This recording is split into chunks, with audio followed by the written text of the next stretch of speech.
안녕하세요. 지리쌤입니다. 두 번째 시간, 오늘 우리나라의 위치에 대해서 살펴보려고 합니다. 네, 첫 번째 우리나라의 위치라서 제가 한반도 지형을 좀 넣어봤고요. 한반도 지형인데 지금 이 지형 어디에 있는 걸까요? 네, 맞습니다. 영월에 있습니다. 강원도 영월에 위치를 하고 있고 최근에 굉장히 유명해진 곳이죠. 그 영화 왕사남에서 나오게 되면서 유명해진 곳인데 청룡표와 마찬가지로 단종이 유배됐던 청룡표와 마찬가지로 이 한반도 지형도 굉장히 유명합니다. 한반도 모양이 그대로 보이는 이런 산세가 형성되어 있어서 굉장히 유명한 곳이기도 한데요. 놀라운 곳은 정말 서해와 남해 쪽도 갯벌처럼 마치 이렇게 퇴적 지형이 형성되는 거 확인할 수 있고요. 동해 쪽에 깔끔하게 떨어지는 모습도 잘 나타나 있어서 제가 좋아하는 한반도 지형이기도 합니다.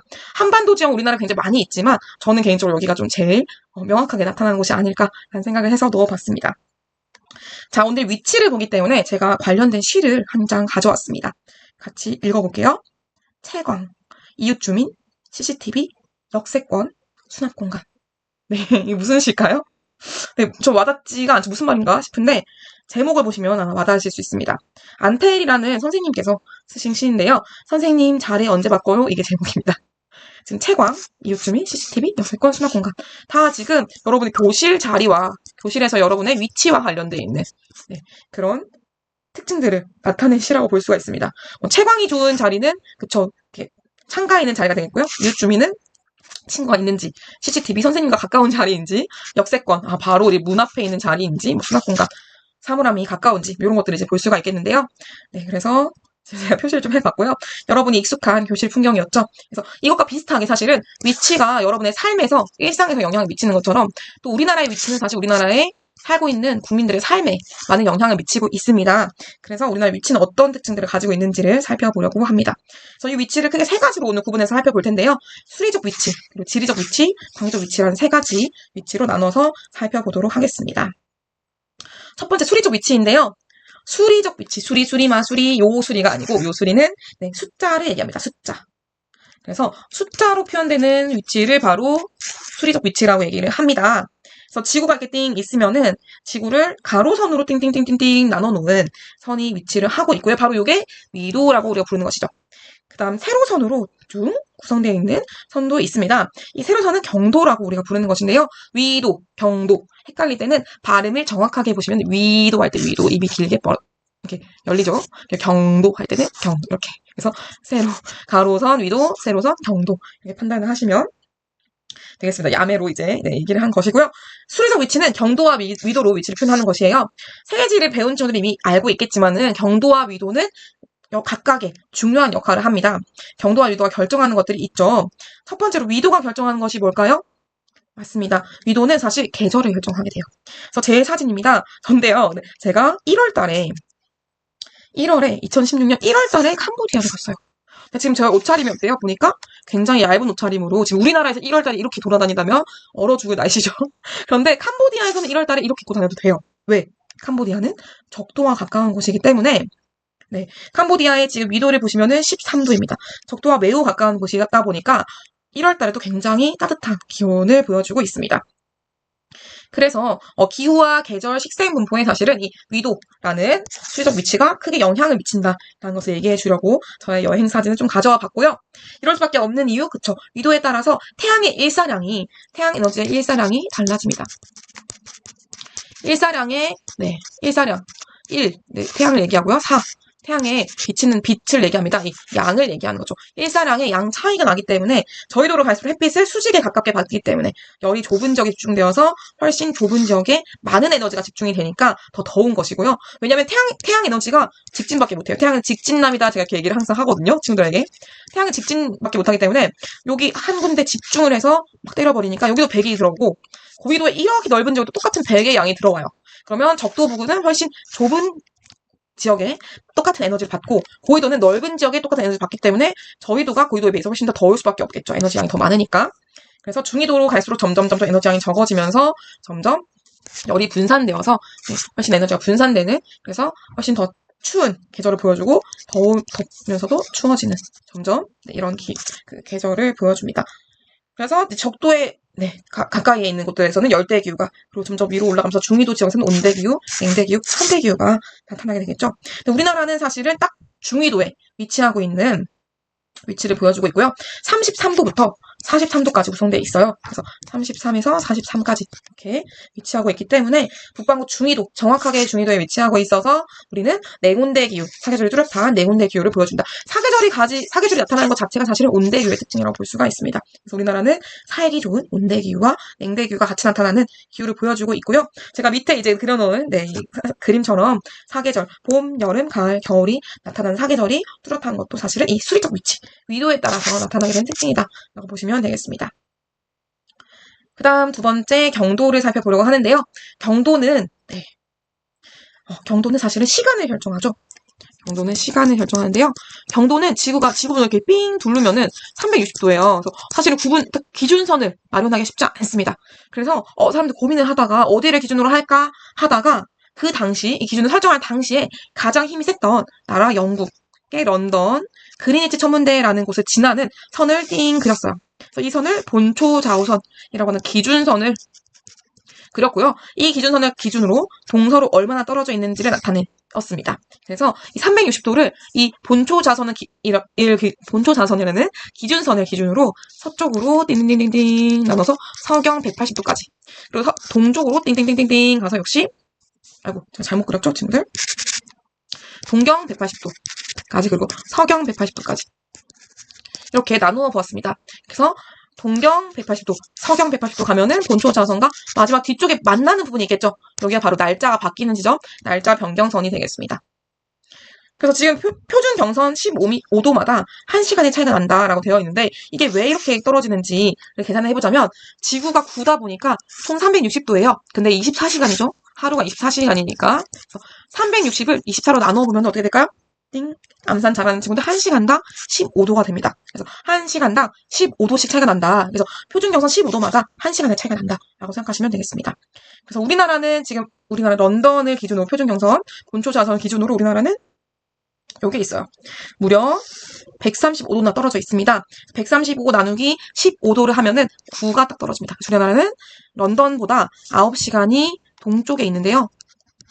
이제 북반구의 경우에는 해가 동쪽에서 떠서 서쪽으로 지죠. 그래서 동쪽으로 가면 갈수록 해와 관련된 모든 것이 빨라져요.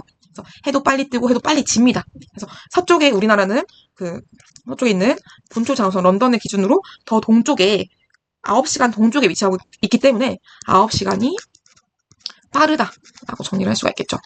우리나라는 9시간이 빠른 그런 지역이다라는 것을 볼 수 있겠고요. 아까 얘기했던 날짜 변경선이 동경 180, 서경 180 만나는 이 지점에 위치하고 있습니다. 태평양 중앙을 흐르고 있고요. 우리나라 같은 경우에는 경도 딱 135도를 표준 경선으로 설정을 하고 있는데 지금 보시면 좀 이상하죠? 이상합니다. 왜 우리나라는 지금 124도부터 132도까지 딱 위치하고 있거든요. 경선을 봤을 때. 그런데 우리나라가 지금 표준 경선, 시간을 결정하는, 표준시를 결정하는 표준 경선으로 가지고 있는 것이 135도예요. 근데 얘는 지금 일본을 지나고 있어. 이게 무슨 일일까요? 맞습니다. 똑똑한 친구들, 역사를 좋아하는 친구들 유출했을 텐데, 우리가 사실은 일제강점기 때, 일본에서 설정한 것입니다. 그래서 일본에서 자기 이제 국가와 그리고 조선 똑같은 시간 쓰면 훨씬 더 편리하겠죠. 그래서 우리나라 시간을 그냥 135도로 설정해버렸어요. 그래서 이거 해방이 되고 난 이후에도 딱 우리가 애매하게 30분이 차이가 나요. 우리나라의 중앙 경선인 120도 30분이 딱 135도와 지금 7도 30분이 차이가 나기 때문에 15도의 절반이죠. 그리고 딱 30분밖에 차이가 안 나요. 30분 이게 뭔가 딱 떨어지지가 않다 보니까 바꾸려고 노력을 했으나 그냥 원래 쓰던 대로 일본을 지나는 표준 경선 135도를 쓰는 것이 딱 떨어지는 숫자로 떨어지기 때문에 다른 나라와 시차를 계산할 때 훨씬 편리하겠다라는 판단으로 지금도 사실 이걸 쓰고 있습니다. 그래서 지금도 우리가 9시간 빠른 135도 기준을 가지고 있고요. 사실 우리나라는 여기를 지나지 않는다라는 게 또 중요한 포인트가 됩니다. 우리나라는 가장 서쪽에 있는 곳이 124도, 가장 동쪽에 있는 곳이 132도가 되어서 이렇게 구성이 되어 있습니다. 그리고 한 가지 더 보시면 여기 이제 중앙 경선, 우리나라의 중앙을 지나는 중앙 경선이 127도 30분인데요. 127도를 외울 수 있는 좋은 방법이 있어요. 지금 NCT 127이 있죠. 이게 바로 중앙 경선 127을 가지고 온 숫자가 됩니다. 그래서 이렇게 외워주시면 좋겠습니다. 우리나라 사극인데요. 우리나라 위치에서 사실은 사극 굉장히 중요해요. 별표를 많이 체크를 해놨는데요. 사극 네, 가장 끝쪽에 있는 4가지의 위치를 표현합니다. 그래서 가장 북쪽, 극북, 그리고 가장 서쪽, 극서, 가장 동쪽, 극동, 가장 남쪽, 극남, 이 4군데를 위치를 표현을 하는 것인데요. 가장 남쪽, 우리가 잘 알고 있죠. 가장 남쪽은 바로 제주특별자치도의 서귀포시의 마라도에 있습니다. 그래서 제주시가 이렇게 제주특별자치도가 있으면 이쪽에 위치하고 있어요. 네, 제주특별자치도 서귀포에서 배를 타고 한 3, 40분? 갔던 걸로 제가 기억을 합니다. 그래서 마라도라는 섬이 되겠고요. 마라도는 자주 언급이 되니까 꼭 기억을 해주시면 좋겠고, 마라도에는 짜장면 집이 많습니다. 옛날 20, 30년 전에 마라도에서 짜장면 시키신 분이라고 외치는 이창용 아저씨의 CF가 있었어요. 그래서 그 CF 이후로 마라도에 짜장면 집들이 많이 생겨가지고 지금 가시면 마라도에 짜장면을 먹을 수 있는 극남. 그래서 마라도에 가시면 국토 최남단, 우리나라 대한민국 최남단이라는 그 최남단 비석이 위치를 하고 있습니다. 그래서 나중에 한번 기회가 되시면 가서 이 비석 앞에서 사진 찍고 오시면 좋겠고요. 또 우리가 익숙한 곳이 극동, 가장 동쪽에 위치하고 있습니다. 가장 동쪽에 우리나라 위치하고 있는 곳이 바로 독도가 되겠습니다. 독도의 이 동경 131도 52분, 요것도 같이 봐주시면 좋을 것 같아요. 132도가 아니고 131도 52분인데 편의상 제가 132도라고 얘기를 했고요. 그래서 독도의 요 동경 131도 52분이 가장 동쪽, 국토의 동단이 됩니다. 저도 사실 아직 운이 좋지 못해서 울릉도까지는 갔는데 독도로 배가 뜨지 못해서 가지 못했어요. 독도에 가보시면 역시나 동단 비석이 있습니다. 그래서 역시나 독도를 간 친구들 여기 같이 봐주시면 좋겠고요. 극북쪽, 우리나라 가장 북쪽에는 여기 유원진이라는 동네가 있습니다. 가장 추운 곳이 되겠죠. 가장 북쪽에 있으니까. 가장 추운 곳인데 우리나라 지금 이제 북한에 위치하고 있기 때문에 잘 갈 수는 없는 함경북도에 위치한 유원진이라는 동네가 있습니다. 그 극서 지방은 마안도라고 해서 비단섬이라고 부르는 곳이 여기에 있어요. 그래서 압록강의 끄트머리에 위치한 마안도라는 섬이 있습니다. 중앙경선 아까 얘기했던 120도 30분, 중앙위선은 북緯 38도가 되겠고요. 슬프게도 이 중앙위선 138도는 38선으로 우리가 잘 알고 있는 선이 됩니다. 우리 한국 전쟁 때 38선 기준으로 나눴던 그 선이 되겠습니다. 그래서 이렇게 우리나라 사극까지 정리를 쭉 해보았습니다. 사극은 자주 나오니까 지금 같이 정리를 잘 해주시면 좋겠습니다.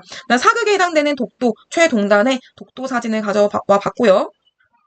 그리고 최남단에 있는 마라도가 있습니다. 그리고 우리나라 대척점이라는 또 개념이 있는데요. 우리나라에서 띵 서 있을 때 지구 중심을 뚫고 정반대편으로 띵 나가면 어디가 나오는가? 바로 우루과이가 나옵니다. 우루과이 부근에 한 앞바다가 나온다고 합니다. 이걸 어떻게 계산하는지를 알아둘 필요가 있는데요. 대척점은 사실은 지구 이렇게 이제 적도가 있죠. 그래서 바로 우리나라 기준 정반대에 있는 지점을 얘기해요.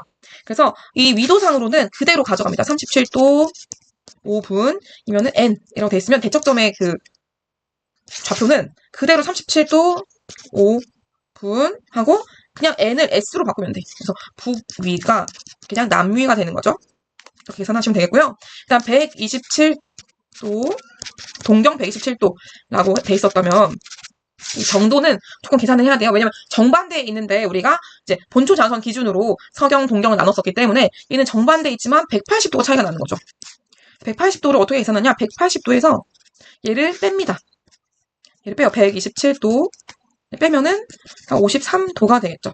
그리고 동경이었으니까 이게 서경으로 가서 동경 2면은 얘는 서경 W 이렇게 정리가 되는 거죠. 그래서 총 37도 5분 S 남이 37도 그 다음에 서경 53도 이게 바로 우루과이 부근의 앞바다 좌표가 됩니다. 그래서 이게 우리나라의 대척점 좌표가 되겠고요. 이거 대척점 계산하는 것도 정말 가끔씩 수능에서 어려운 내용 선지로 나오기 때문에 한번 계산하는 거 연습을 해보시면 좋겠습니다.